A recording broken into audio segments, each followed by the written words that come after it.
Mayor Thompson. Thank you, Lynn. You've certainly done your research. As an urban designer, the environment's particularly of great interest to me, which is fantastic. Well, good evening, everyone, and to the conveners, the co-conveners of Lighter Footprints, I'd like to thank you for inviting Councillor Gault, Mathew Dixon, and myself to speak tonight. The timing of speaking tonight with you could not have been any better.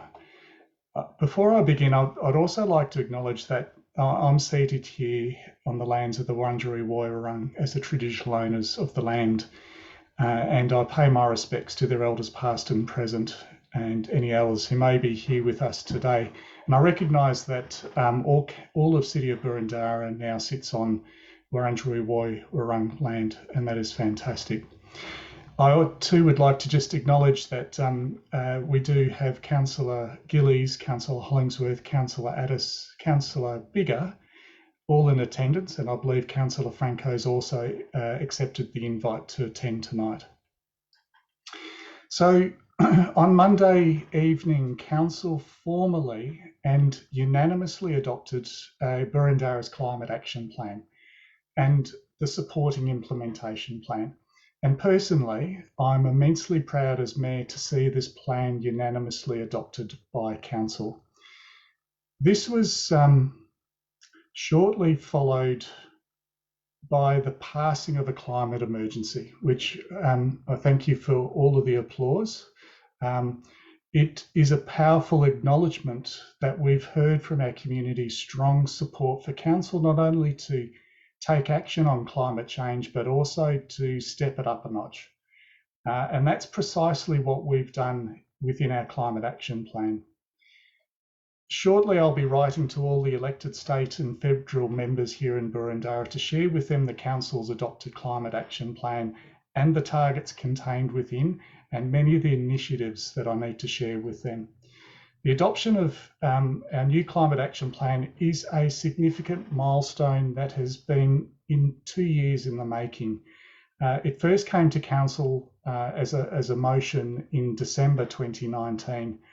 And whilst I've got the opportunity, Lynn, I'm going to thank all of our leadership team of our council officers, of which you can see Matt here. But they've all been instrumental in the development of preparing this climate action plan and working with the councillors, both in the full council, but also the committee themselves.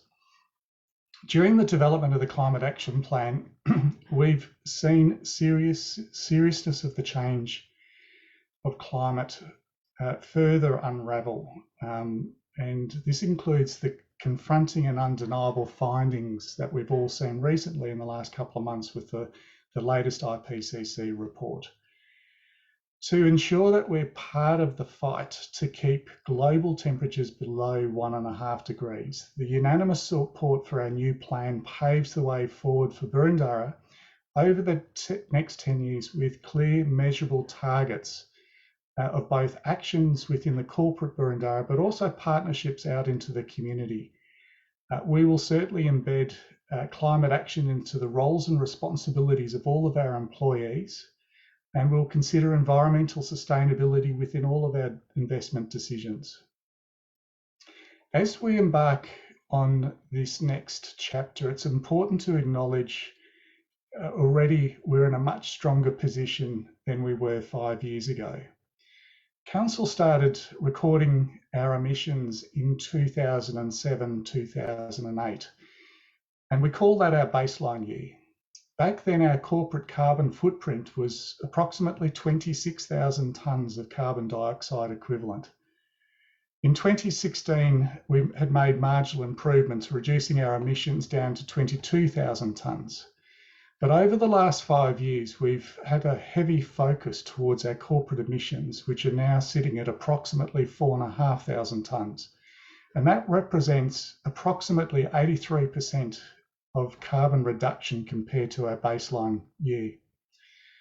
Over the last few years, as an example, we've powered more than 12,000 streetlights and 16 major council buildings with 100% green electricity, all from the Bald Hills wind farm in Gippsland. And you may have seen some photographs of Councillor Gault and I on a very windy day down there, having a look at our big turbines that are delivering green energy to Boroondara. We've also delivered an energy performance contract project and increased our solar panels. We've also, over the last couple of years, introduced the very popular and successful Food Organics, Garden Organics program with industry-leading waste diversion results, proving that we will walk the talk. And if you'd like to find out more, this is not about the past, but if you'd like to find out more, please have a look at our climate action plan, because a number of those initiatives are actually listed in there. As you see, we've made some big improvements in recent years, but it is the future that is what is important. And we're invested to keep building on these initiatives as we play our part in the important global movement towards zero emissions. In our climate action plan, we've set targets for both our council operations and the Boroondara community as a whole, both in reducing emissions and implementing other important sustainable priorities. The supporting implementation plan highlights actions funded through a variety of council budgets that will enable progression towards targets we have set, more specifically focused on what we can deliver in the next 2 years. These plans outline how we will work with our community and other levels of government. As mentioned before, I'm writing to all those elected in state and federal here in Boroondara, because we need to bring them along on this journey as well. As council, we are striving to be carbon neutral by 2022, just next year, in only a few months. And I'm confident we will achieve this because we're so close. We're only at 83% and we won't take long to get there. As a council, we will also be supporting to be carbon neutral our community by 2035. And we've set an interim target for the community of 60% reduction by 2030, which responds to the community feedback that all of you have given us, that we should take a strong leadership position in responding to the threat of climate change. An example of this is the Victorian Government's climate change strategy sets a target in the order of 45 to 50%, and I believe last night it was New South Wales has confirmed as 50%. Reduction in the community emissions by 2030, and in Victoria it's again on the 2005 baseline. We're using a slightly different baseline. We're using the year 2020 for our community emissions, so we're looking for 60% community reduction emissions by 2030. Therefore, Council's interim target for the community represents a far stronger commitment than any other level of government. Our community consultation results have shown us there are a general awareness and a willingness to take action amongst Boroondara residents more broadly, and specifically beyond community interest groups such as this. This is vitally important for us to know that the community will more broadly be behind us taking strong action to tackle climate change within the municipality. We're now in the position where we can harness that awareness and eagerness to drive more action and participation, hopefully, and see the bigger changes amongst our community, because the greatest opportunity to reduce emissions is in the hands of our residents now.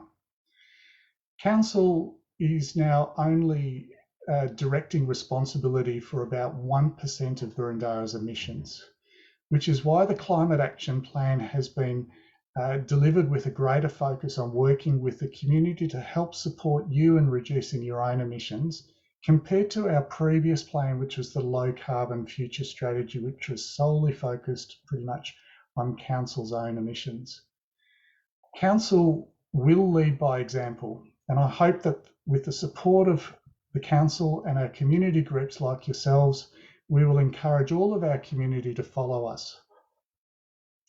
We've not come here tonight to propose any specific roles for community groups, but we're eager to start the dialogue about what opportunities and interests that you may have to get involved. The Climate Action Plan is broad And I'm sure over the coming months, those opportunities for community involvement will crystallise as we start to get working on it. Whilst the world has and continues to suffer from the ravages of COVID-19, we must acknowledge that we are still in a global climate crisis.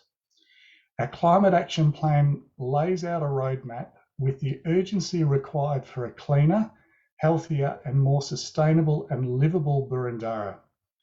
We want Boroondara to be one that our children and grandchildren will be proud to inherit. Our aspirational targets for the Boroondara community will be hard to achieve, but we will all have a responsibility and a role to play in this. This includes council, this includes all of you and all of our community in Boroondara, and it includes the other levels of government here in Boroondara to be partners in achieving and to be committed to the same path that is proposed in our Climate Action Plan. Council has taken the lead here by the adoption of our Climate Action Plan, and we will be encouraging all to follow. Lynn, thank you for giving me an opportunity to speak tonight. I'm going to hand over the virtual microphone to Councillor Gault, who is an excellent public speaker, I believe. So let's put him to the test, Lynn. We're moving into competition zones tonight, I think. Thank you, Garry. And thank you all for the opportunity to speak. I couldn't get over how Garry said it's a very opportune time, how well timed, and it is superbly well timed, this meeting. Maybe spurred us on to try a bit harder on Monday night, I suspect. Look, I'd like to open by saying that Boroondara is exceptionally blessed by the enthusiasm and energy of groups like this, Lighter Footprints, KCCA, and other environmentally focused groups, and also by many people in the community that know what they want. They're well educated, they understand the issues and push forward. Every time I go out for a walk in the morning, I see signs on fences which keeps reminding me we've got to try a lot harder. We've got to get this done, and that's fantastic. Many other municipalities do not have the support of groups like this. So it's very important. So thank you over the period of time for the energy that you've shown, the inputs you've had, the guidance you've given us, and the challenges, and I suspect ongoing challenges you will set us. And also at the appropriate time, the restraint you have shown, because sometimes that is very important too. So thank you. Now, Garry's pointed out some of the things that council has already achieved, and I went into attack mode during the election. I've had to eat my hat on a number of occasions because I was not totally aware of the extent to which we'd invested in renewables. And so I went to see that the farm really did exist, and it really does exist. And it was wonderful to see that Boroondara was a leader in that. We were well ahead of many other municipalities, and it has been extremely beneficial for us. And I have been extremely impressed by the FOGO scheme, which Garry has also foreshadowed as well. And that's just a marvelous anticipation. But looking back, the plan that was approved on Monday was actually commenced as far back as 2019. So it's been a long time in gestation. And but I'd have to say that now many things have changed since then. The world has moved on. Many and most states in Australia have moved forward. Boroondara has moved on, and not least of that, 5 of our numbers in the chamber out of 11 are new to council. So by the very virtue of that, it makes a very big difference to the council you're dealing with. So as we evolved the Climate Action Plan and Implementation Plan, I think some things were very critical to us. In the first month in council, we established a Climate Action Plan Advisory Group. I'm sure the poor officers tore their hair out when we established that, but I think it's been invaluable for the councillors to get to know the officers to get to know the councillors. And more importantly, I think to develop a trust between all parties.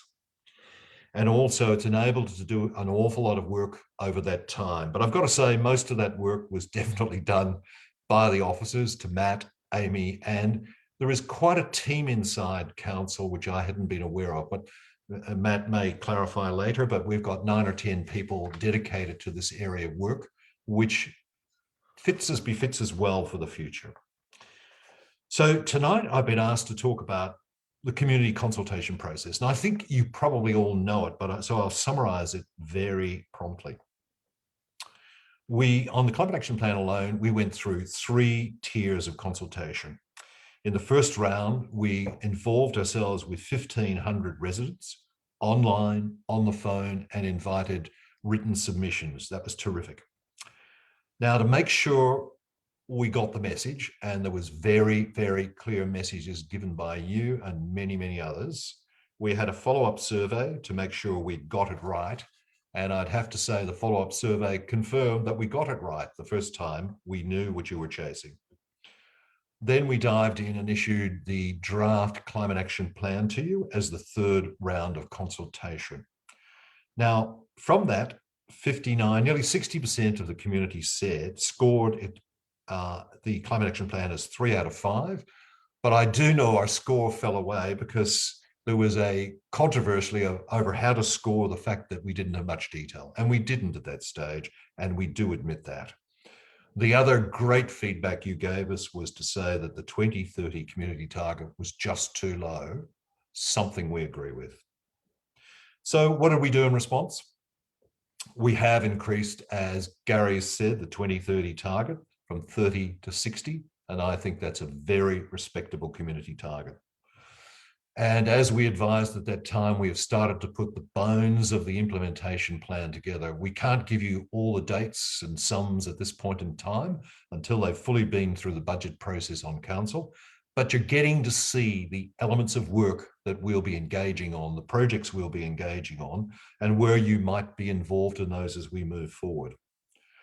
The other thing that was very cheering to us over the last year was that we also went through the Boroondara community plan process, and that said to us very similar things. The residents and community that joined us in that were saying, we need you to do a lot more about climate. We need you to consider a climate emergency. So that just reinforced everything we'd been told during the formal processes. So look, now it's in place and we're very excited, but I've got to say our big challenges, our really big challenges are still ahead of us. I don't have to tell you, you know, council can control its emissions and will, and there's a fantastic program for that, you know, ahead of us. But we are now probably 1% of emissions within Boroondara. The community, all of us, are the other 99%, something that we cannot control, but we can help. That's why we've used the much criticized term aspirational targets, because they must be, because we can't control them. But council, we believe, can lead in this, and I think we have by setting targets. We can encourage, we can facilitate, and also in your behalf, advocate to other levels of government who must take action as well if we are to be successful, and we will do that. So I won't go through all this stuff tonight. It's all in the plan, and Mathew may enlarge a little bit further. But most exciting, I think, is the chance of bulk purchase of panels and batteries for the community, energy audits, some real initiatives on activated transport, increasing tree canopies, just all fantastic things. But also, and as Garry said, we can't tell you how much tonight, but we're looking forward to having community involvement as we move forward. It can't just be council, its officers. We would love to have groups within the community that are enthused to do part of that work, to lead us, to work with us. And also, one of the lovely things I've seen to date in working with council and the officers is we're already seeing changes in attitude. Many, many times in discussing other topics, climate change and its effects have cropped up. So much that we wanted to achieve through declaration is already happening, which I think is fantastic. So I, for one, and I'm sure the rest of my colleagues are looking forward to joining with the community on this journey, to working with you, because as we all know, as the IPCC report and many other scientists have said, this is the decade where we must make major and very significant changes. It's a hard job. We need all the tools we have in the box to do it. So we're looking forward to that. So with that, I'll hand over to the man with some real details, Mathew Dixon, to lead us into the next bit. I'm gonna interrupt you there because I would like to introduce you to people who may not know you, Wes. So Wes is the councillor for the Glenferrie ward. He is the first Boroondara councillor who was elected as a Greens candidate. He has worked with all levels of government, directing the development of major hospital and laboratory facilities. And Wes was the chair of the Internal Climate Action Plan Advisory Committee. So now you've got a bit about who Wes is. Just want to say that we are just really excited that council is keen to engage community, because we want to be engaged. We're ready. Okay, look, thank you, Wes. And I'm going to do a brief introduction to Mathew as well, who's our next speaker, or our last speaker, in fact. So Mathew has been a council officer with the City of Boroondara for over 10 years. He is the coordinator of environmental sustainability for council and has been intimately involved in the development of the Climate Action Plan. Please welcome Mathew Dixon. Thanks very much, Lynn, and thank you, Councillor Gault. And before I start, I would just like to acknowledge Councillor Franco, who's joined since the start of the presentation. I'm also just acknowledge I'm joined by one of my team, Amy Shaw, who's our Climate Action Plan lead, and she may be assisting in answering questions, particularly if they relate to biodiversity and the natural environment, which is aligning with her expertise. I'm going to run through some elements of our plan, but I'm also largely here just to hopefully answer any questions and provide clarifications about the Climate Action Plan. Those of you who've had time to review the documentation from Monday night's meeting will have seen that we've presented a 10-year Climate Action Plan and a supporting 2-year implementation plan. The 10-year plan broadly outlines targets and areas where we will prioritise action, and the implementation plan includes more granular detail about how we'll deliver actions and achieve the desired targets, particularly over the next 2 years, and we'll be having a rolling program of implementation plans every 2 years. I do want to point out as well that although climate change is a key theme throughout the plans, we have attempted with the plans to holistically consider the broad environmental challenges that we face in an urban municipality. But we have viewed these challenges largely through the lens of a changing climate. So moving on, the current implementation plan is supported by the previously approved budget. However, an alternative budget allocation will be considered by councillors as part of the spring amended budget process, which is due to be presented to council in October. So there are, I won't go into the detail of the actions. There are well over 100 actions in the Climate Action Plan and associated implementation plan, and I suggest that you take the time to look at those yourselves. There are a couple of areas that I think I should focus on, and watching the questions as they pop up, I've seen some of the questions about these things. These are degasification, transition to electric vehicles, and opportunities for community engagement, or community involvement, I should say. Starting with community involvement, as you've heard from both councillors, over 99% of the emissions in Boroondara are now associated with activities outside of council's direct control. But we've identified that council has a key role to play in supporting our community to address these emissions. And as I said, it's not just about emissions, it's all of the other sustainability challenges that occur in our urban environment and our opportunities to work with our community on those challenges. So in delivering that on the climate action plan, we'll be seeking opportunities to not just support the community, but also work with the community on these. Now, in speaking with this group tonight, and I think both of the councillors mentioned this, I do want to acknowledge that we haven't yet mapped out exactly how we will partner with the community in delivering the actions. But we do know that's important, and we are going to be through tonight and other forums, inviting that collaboration. There are a couple of areas where I think will be really important. One of them is with, I think Councillor Gault spoke about solar bulk buys and support for home energy audits and energy improvements. As we roll out these programs, it'll be really important to find community champions and do case studies of people that have been through the process and found it hopefully successful and hopefully useful, and to use that message to support further people getting involved. We also think, and it'll be really important, to build the capacity of community members, such as people here tonight, so that those community members can in turn support their workplaces, their schools, their sporting clubs, families and friends on the same sustainability journey. So that's a big focus for us over the next few months, how we support the community to further support the community. And I did actually see a question about staff. We actually hired somebody new today whose role will be specifically working on rolling out community programs. Until their contract's in place, I probably shouldn't name them.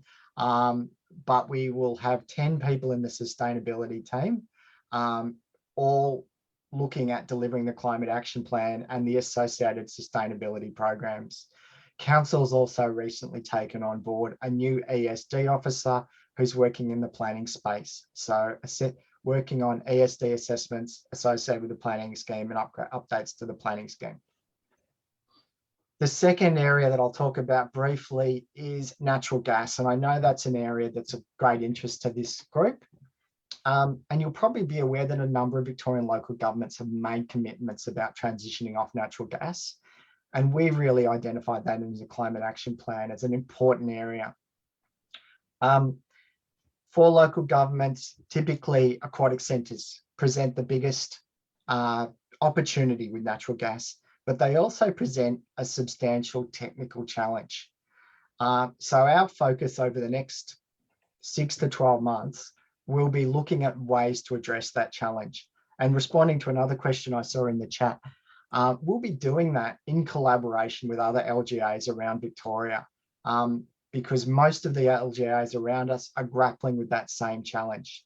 There's a desire to transition away from gas, but there is limited technical experience in Victoria doing that, particularly in aquatic centres. So there's a lot of discussion going on, a lot of networking, a lot of collaboration, and we've specifically allocated funds in the implementation plan for technical analysis of the feasibility of doing that. We haven't determined which sites specifically, but most likely we'll be looking at either Ashburton Aquatic Centre or Hawthorn Aquatic Centre for the technical feasibility of doing a heat pump solution. I'm happy to take questions on this, but it is a complex space and I'm not a mechanical engineer. And something that I've shared a few times in talking about this issue is we do talk to mechanical and specialist engineers, and that's a space where I've asked multiple mechanical engineers their views on this and get very different answers, which to me demonstrates that it's still a complex and emerging space. Finally, I'll speak briefly about electric vehicles. We have two main pieces of work we're embarking on in this space. One relates to council's own operations and the various types of vehicles we operate, from small passenger vehicles to the large waste management vehicles. For our large vehicles in particular, we'll be looking at not just the current and emerging vehicles, but how we recharge them. If we're talking about a passenger vehicle, there's off-the-shelf technology and recharging is not overly complicated. When we're talking about a rubbish truck, and we're talking about a fleet of rubbish trucks, that's a much more complex technology. There's still a lot of development going on in that space, and there are trials, but it's also quite challenging to charge a fleet of electric waste vehicles. And that's a lot of the work that we'll be doing, is how we can go about that. And it's also something we'll do in collaboration with other local governments.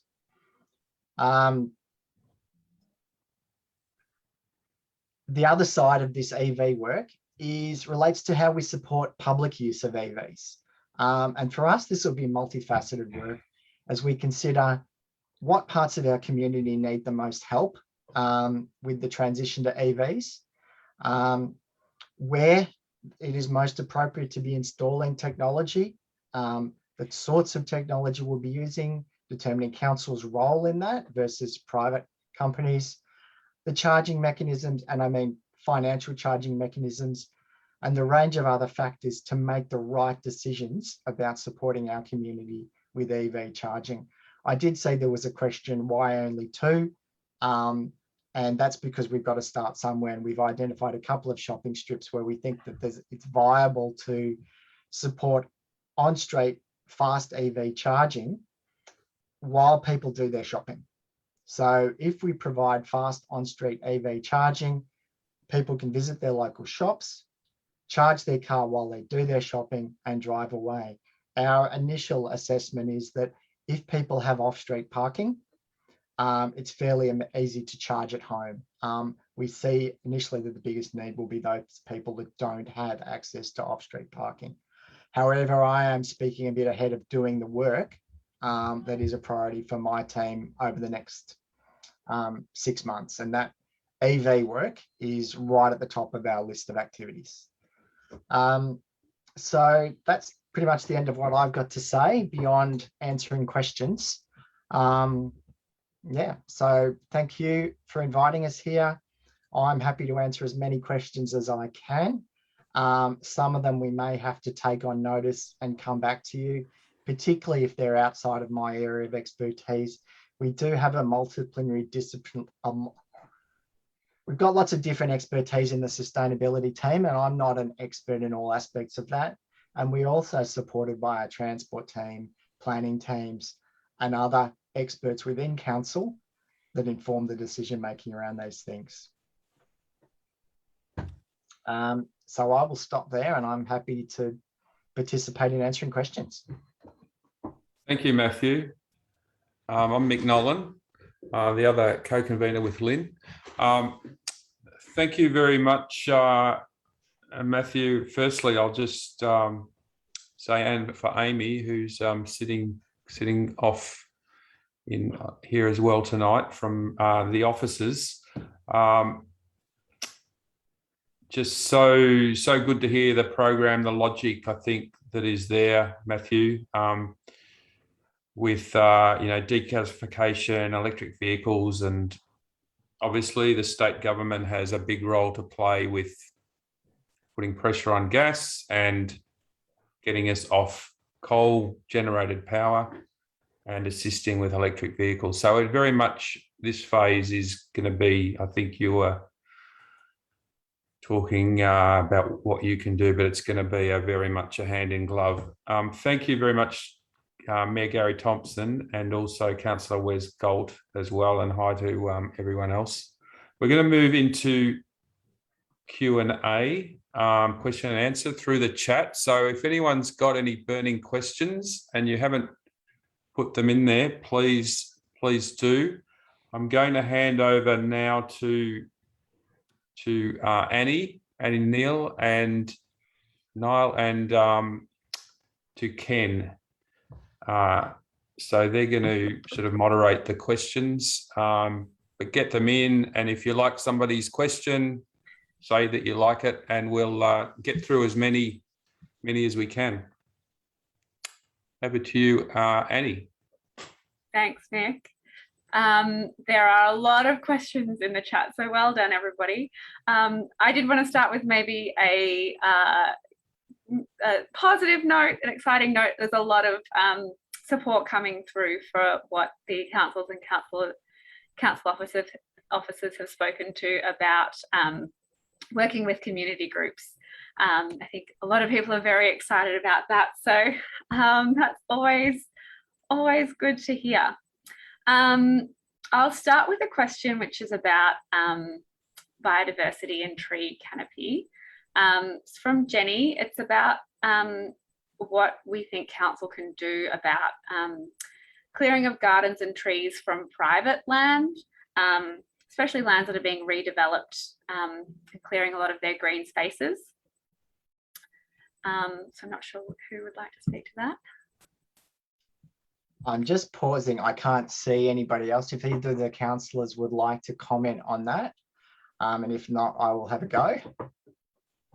I think, Matt, we might let you have a go at that, but we might touch on some of the biodiversity aspects that accompany the climate action plan as well. Absolutely.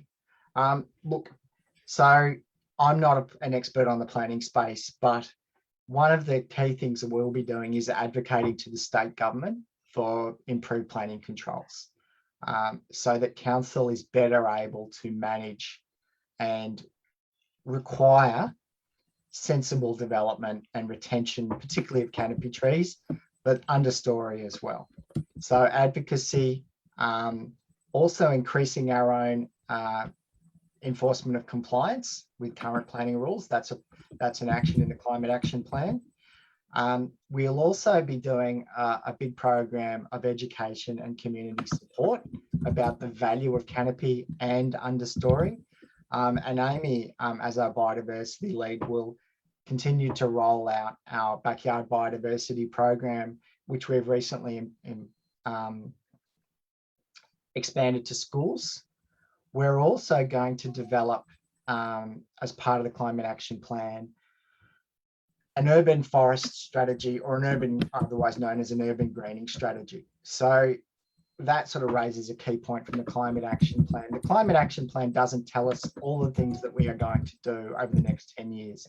In some cases, it's defined future pieces of work, and the implementation plan has further defined those pieces of work. And one of the key ones is the development of an urban greening strategy. And that will look increasingly at ways for us to respond to that challenge.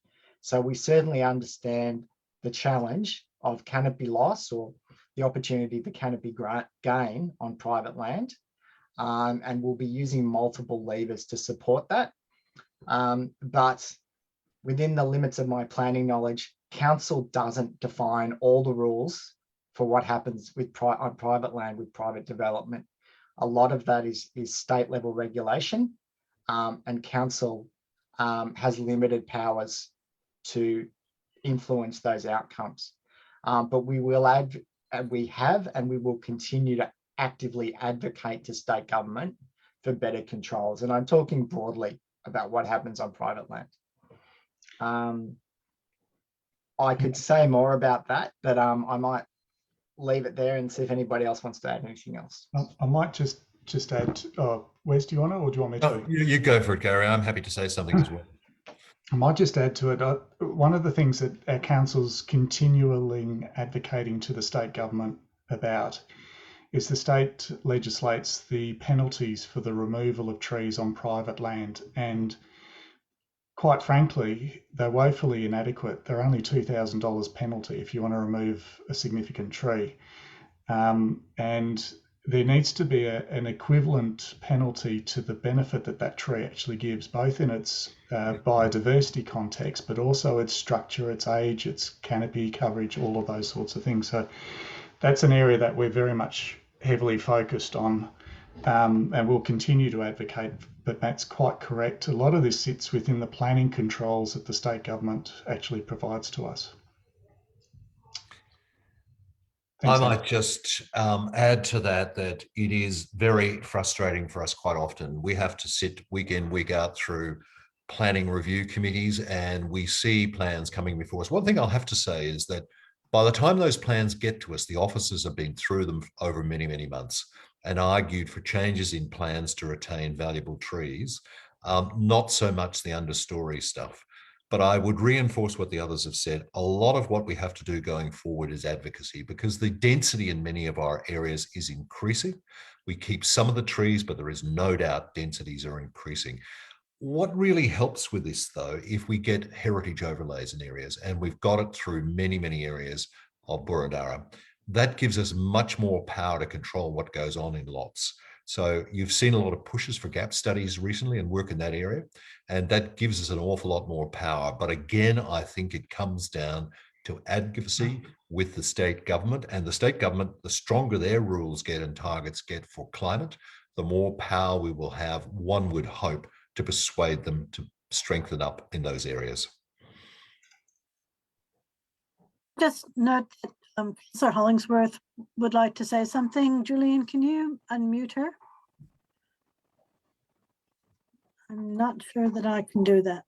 That's all right. Hang on a tick and I'll just make you a co-host, Lisa. All right, all good? All good, thank you very much. Look, one other issue that's obviously a state issue as well is nature strips are, and the nature strip trees are a huge part of Boroondara's beautiful canopy, and it's what attracts a lot of people to the beautiful Boroondara. So one of the issues that we are constantly challenged by is the compulsory legislation to prune the nature strip trees around the power lines. And we would argue that the control at the moment is perhaps a little bit more aggressive with pruning than what is necessary, because in metropolitan Melbourne, we're not in what's deemed to be a high bushfire risk area. And the other aspect of it is power line cabling is incredibly expensive. But if there was some affordability or some assistance by state to contribute towards the cost of bundle cabling, that would help prevent aggressive pruning of our nature strip trees. So that's another matter that council is very active on advocating for. Thank you. And I might just, if I can just add, I'd encourage everyone to have a look at the implementation plan under theme 2 biodiversity, because over the next 2 years, there's going to be a number of initiatives that we're going to pull together. So the biodiversity, we're looking at increasing biodiversity by 1 hectare per year, each year. We're looking at planting over 1,000 trees each year. There will be a tree giveaway program for schools and community groups and those sorts of things. And critically important, over the last 12 months, we've seen a rise in interest from our community with regards to friends groups. So we're actually now really going to resource that ability so that we can get these friends groups up and work with them, increase the number of them. And, you know, there's been a lot of damage to our biodiversity, unfortunately, over the last 12 months. And there's a lot of work that needs to be done there as well. But there's a lot there that sits within the initiatives that will come out of the implementation over the next 2 years that officers and councillors will work on.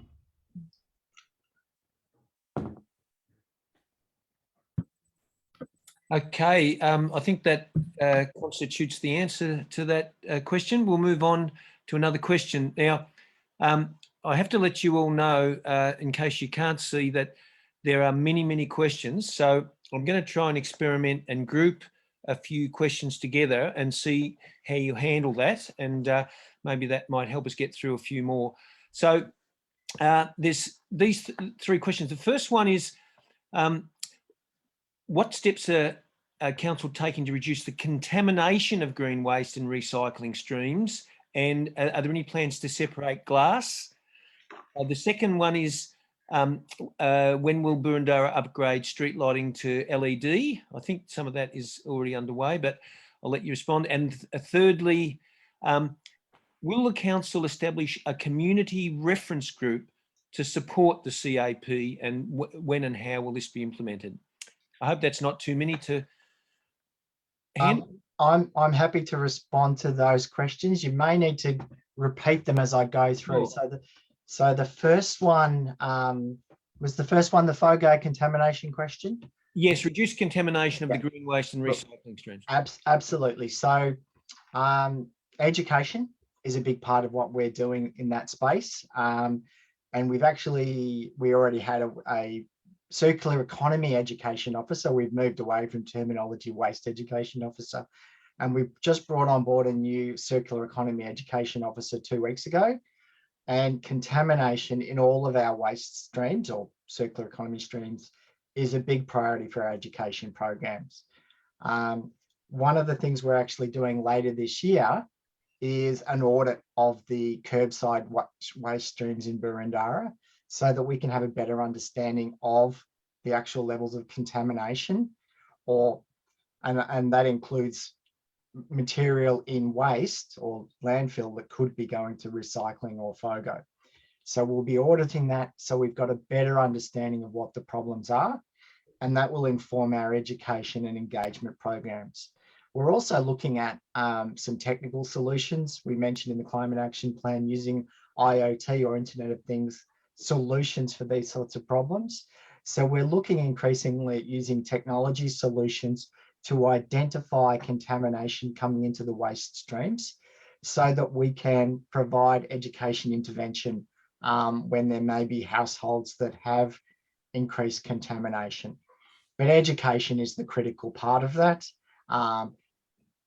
in many different forms. And we've got some great members of the sustainability team working with our waste operations teams with a big focus on education.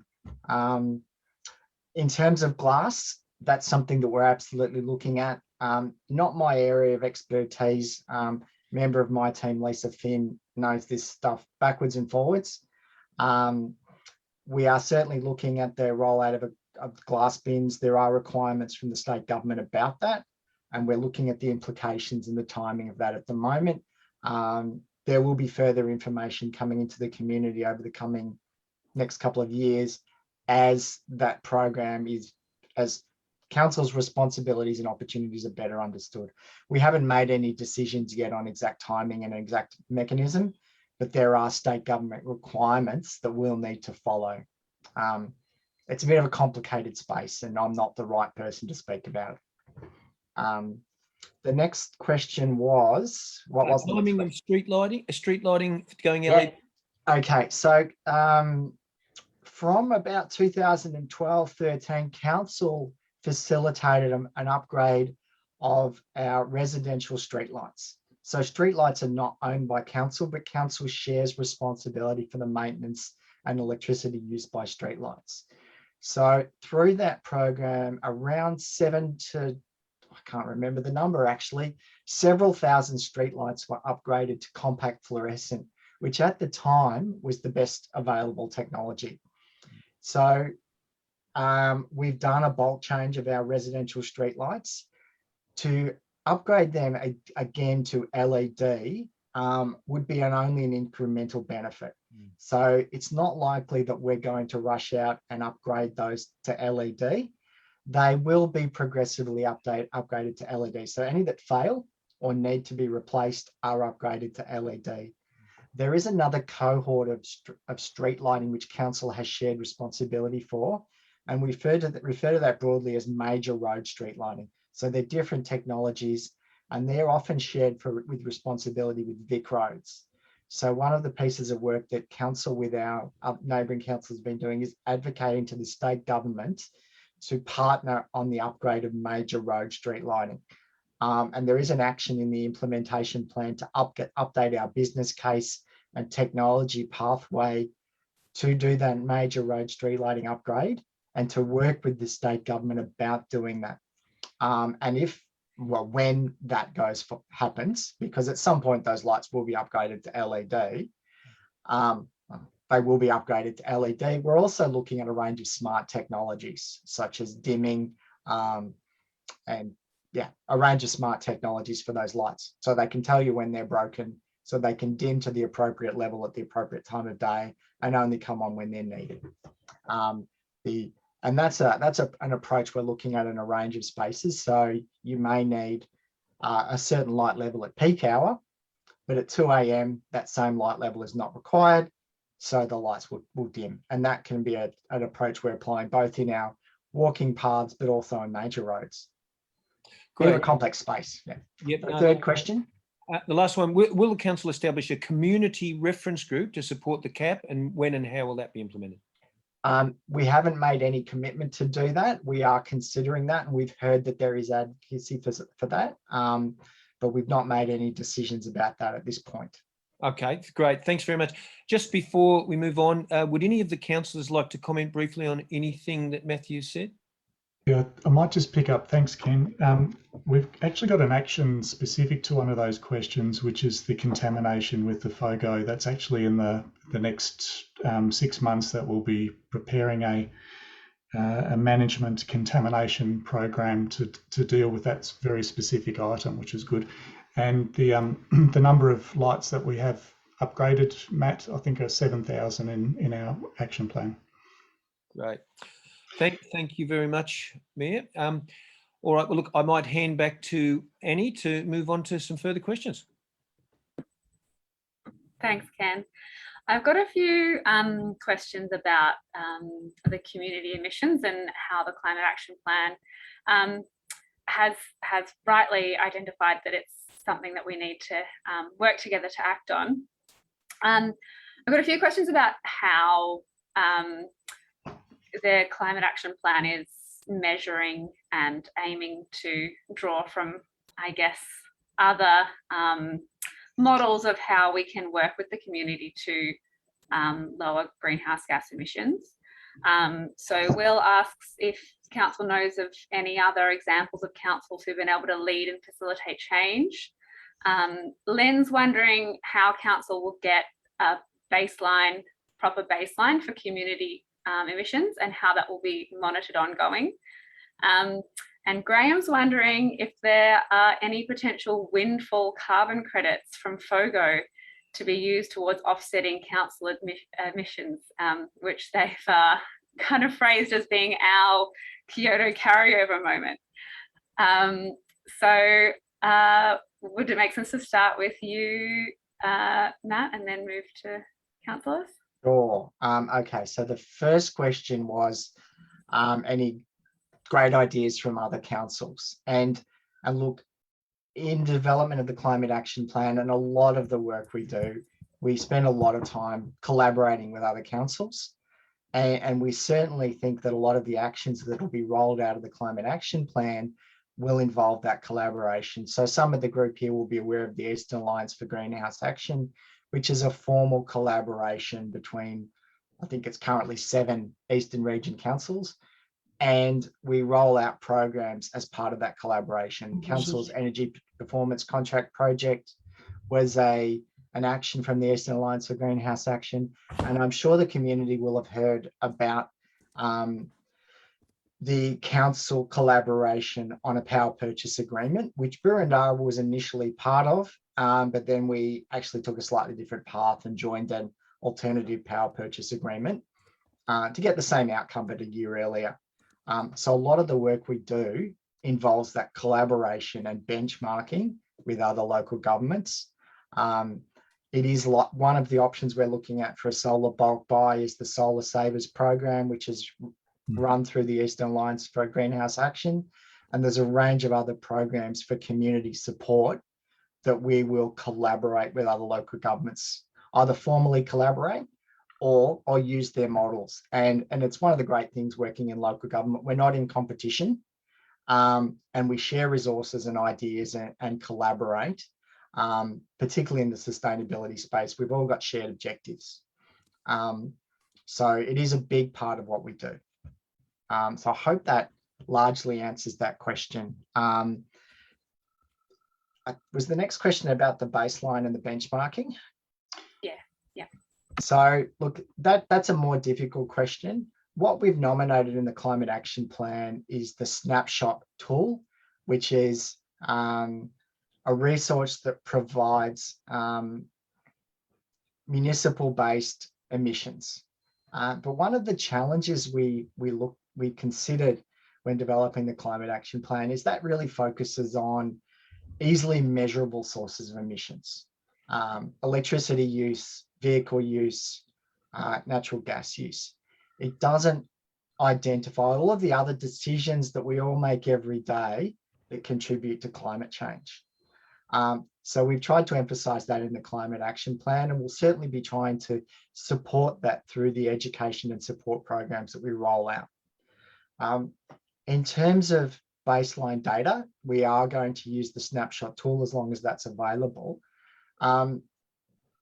Although Our priority is identifying and delivering actions that can have meaningful benefits to the community and meaningful benefits towards our goals, versus investing heavily in measuring the impacts of those activities.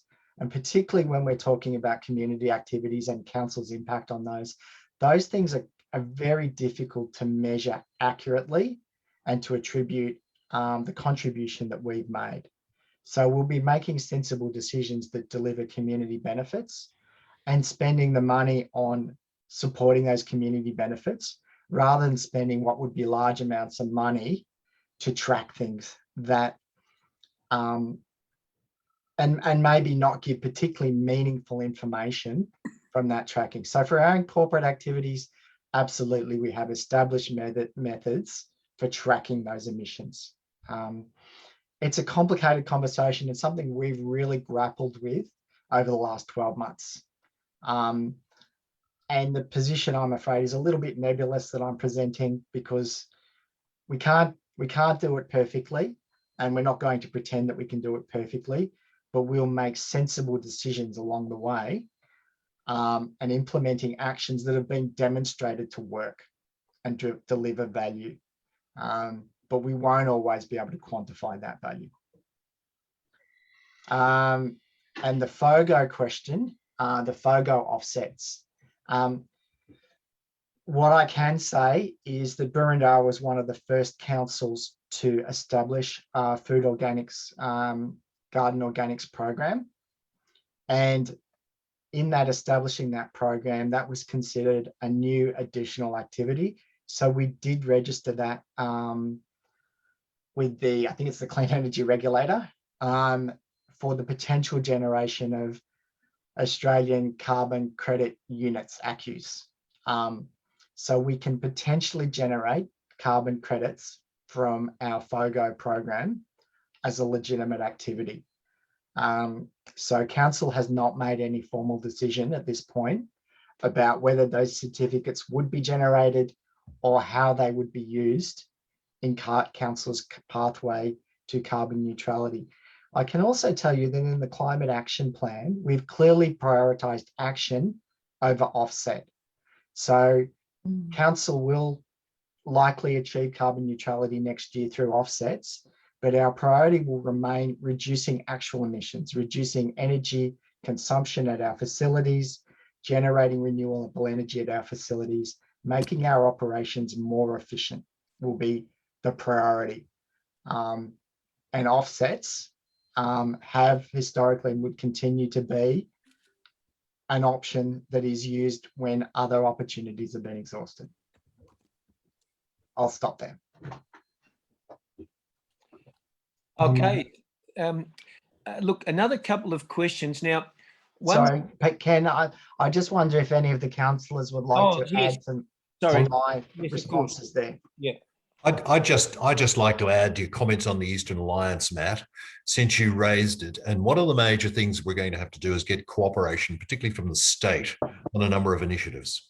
And so advocacy becomes very important to us. And not only do we have to do that alone, but we're now a group of 8 councils that can jointly do that. And from time to time, that alliance mixes with all the other alliances, leading to almost Victoria-wide group of people that can advocate together. So that can be a very powerful contact for us. Also, a lot of other councils have tried certain things, and we've got access to the work they've done, which can help us through a lot of the moves we're about to take now. So those associations, I think going forward, are going to be very valuable to us. And I think I might just follow up on the FOGO thing. There's a potential, obviously, if council does the work that Matt's looking at, and there's no decision on it, but FOGO provides, in some respects, a short-term offset because it diminishes over the time of it, but it would provide an offset that could possibly put carbon neutral in terms of council's own emissions. But that's something that's already happening now, and it is something that we need to focus on future actions that are not offsets, which Matt's clearly stated, and that's a priority for us, and it'll be a priority for the community as well. I might just add to that. One of the beauties behind using the credits from FOGO is it gives us time for the right initiatives to be taking place. If we love to jump into electric vehicles now, but not the right electric vehicles are not around and not well developed, particularly the trucks. And we may even look at hydrogen powered trucks, et cetera, et cetera. There's a lot of experimentation, but they're not in place yet. So the FOGO offsets lets us get on with things while those develop. And there's lots of other initiatives that will develop at the same time as we're waiting. So, and degasification, which Matt mentioned, is one of those things that takes us a lot of study, a lot of work, and we'll only proceed if it's right and we can do it well. But having offsets from FOGO gives us the time to do that properly rather than jump in too fast. That's right. Any other councillors' comments? Or okay, all right. Well, look, we'll move on. Now, I've got a question I think we haven't really looked at today regarding the youth of Boroondara. Neil asks about the 13,000 high school students in Boroondara. Has council sought the input of the group, and does council intend engaging with the group, the youth of Boroondara, to provide details of the plan? And if I could just combine that with one other thing, which is there's a couple of questions about building efficiency.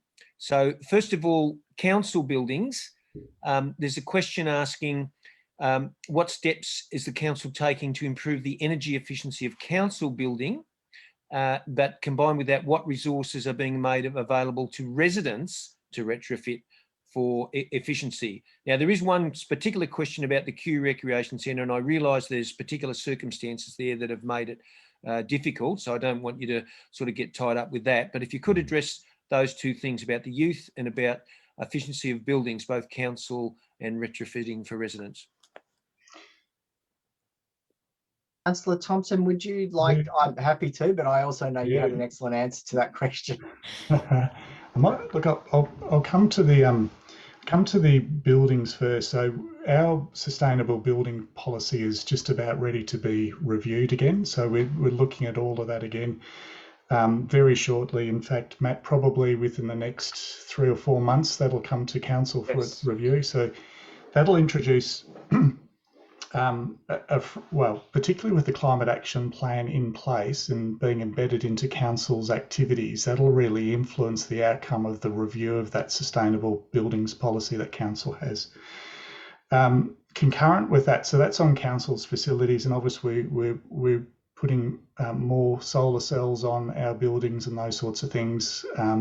We'll be looking at the Green Star ratings that are applicable to that, although that's only one aspect of it.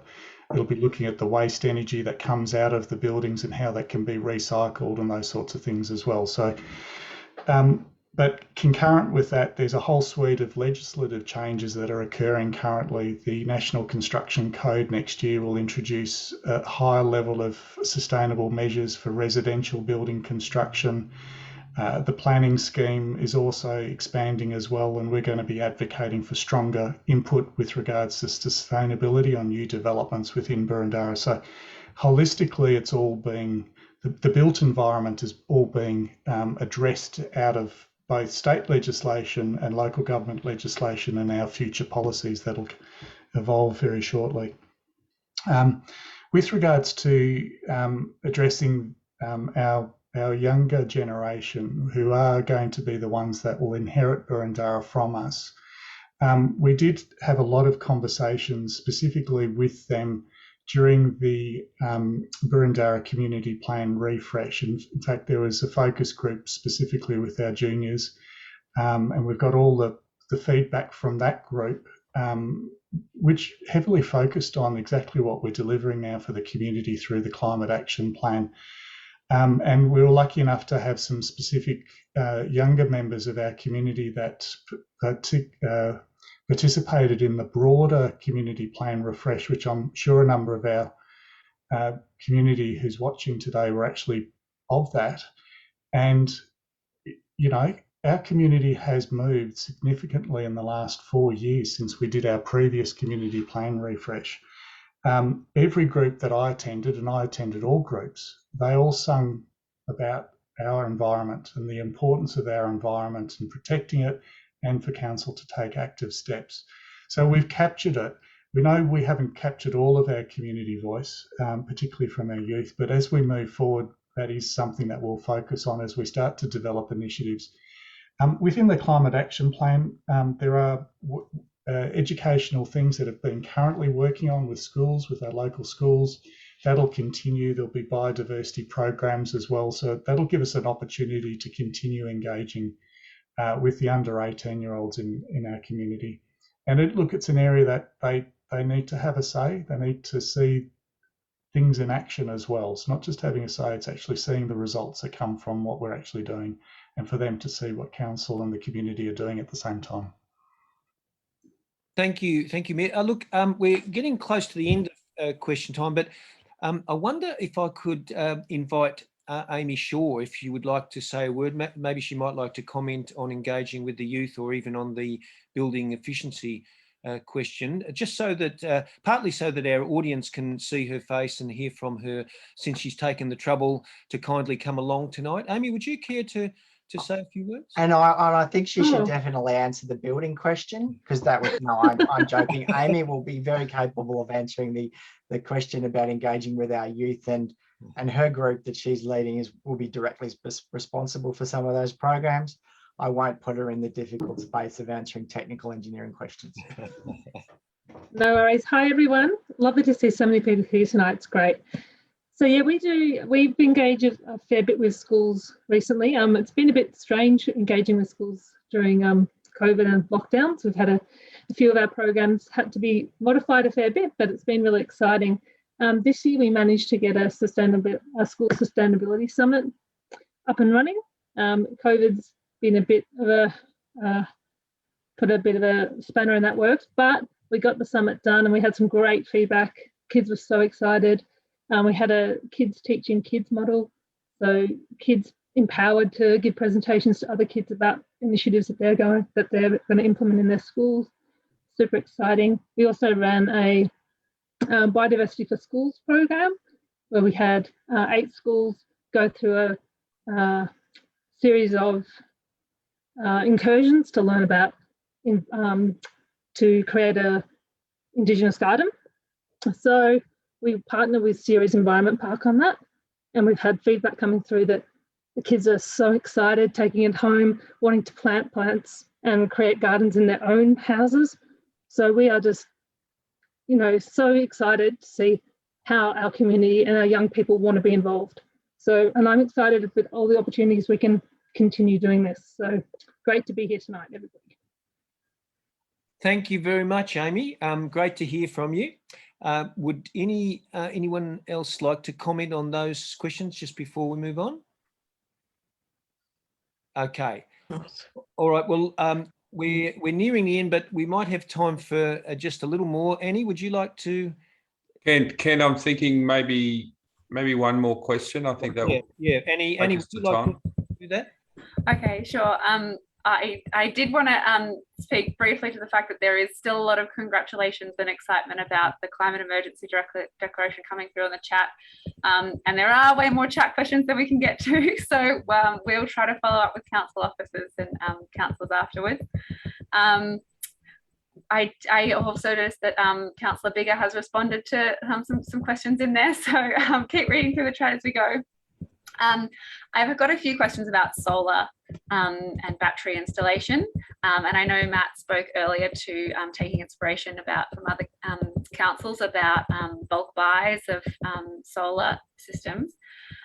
We've got a few questions about the relatively low solar uptake in Boroondara, and if there are any plans in any aspects of the climate action plan that address commercial solar and also solar for lower income housing, and also how we can address housing in multi-unit dwellings that have shared spaces and body corporate issues. So maybe just a brief. I'm happy to have a go at that. That we could spend about an hour on that question, but I'll try and do it in a couple of minutes. So we do have programmed in the first implementation plan a solar bulk buy as one way to support the community to take up solar. And we'll support that with an ongoing education program. So we've seen one of the challenges in Boroondara is opening up that pathway, particularly for residents to access solar. And that's one of our first actions from the first implementation plan. We will look to expand that bulk buy to commercial premises, and we would certainly be looking to support businesses with information and resources to make that more accessible. And I'm talking about solar, but we won't limit that to solar. We're talking about other energy efficiency opportunities, batteries, and other ways to be more sustainable. So education and access to trusted providers is one of our early focus. We certainly acknowledge the challenge for low-income earners, renters, people in multi-unit developments accessing solar. And that's something we'll be working towards solutions on. We don't have specific commitments in the first implementation plan to address those issues, but I do know it is a 10-year climate action plan, and they're definitely on the agenda as challenges to look at in future years. And if opportunities emerge before that, we may take those. So I think I covered most of that. So yeah, look, advice, support, resources to facilitate that. We do acknowledge the take up of solar in Boroondara is lower than other municipalities, and that we understand there's a number of reasons for that. Often newer suburbs have higher penetration of solar. Our heavy tree canopy presents a challenge. The heritage buildings and the complex tile roofs present challenges, but also people are busy and they need a bit of a hand to make that an easier process. So we'll be looking to help facilitate that, and we'll certainly be looking at ways for lower income earners and renters is something that we're particularly aware of, not just for solar, but energy efficiency in general, particularly representing typically representing more vulnerable members of our community as well. I'm going to jump in there. Matt Thompson, Garry, did you want to add something there? Yeah, Matt actually just touched on it. I think one of the, this is preempting a discussion between councillors at some future point in time, which always become somewhat challenges when we put our desire for good solar efficiency and heritage together. So, the fact that Boroondara is covered with a lot of heritage overlays and those sorts of things does provide a challenge for us, and maybe a mindset change in terms of addressing solar on street frontages and those sorts of things. But those are all discussions that we're all going to, have in the coming months and years to get to these targets. So as I said earlier on, Mick, it's going to mean hard work for all of us, including council and also the community for the community targets. Thank you. Wonderful. I might just look at the time. I'm going to bring the question and answer to a close. Thank you very much to Annie and Ken there. Look, I'm going to hand over to Ray to do letters in a minute, and then for anyone that can hang around, we've got upcoming actions that I really will take 5 minutes. I'd love people to hang around for that.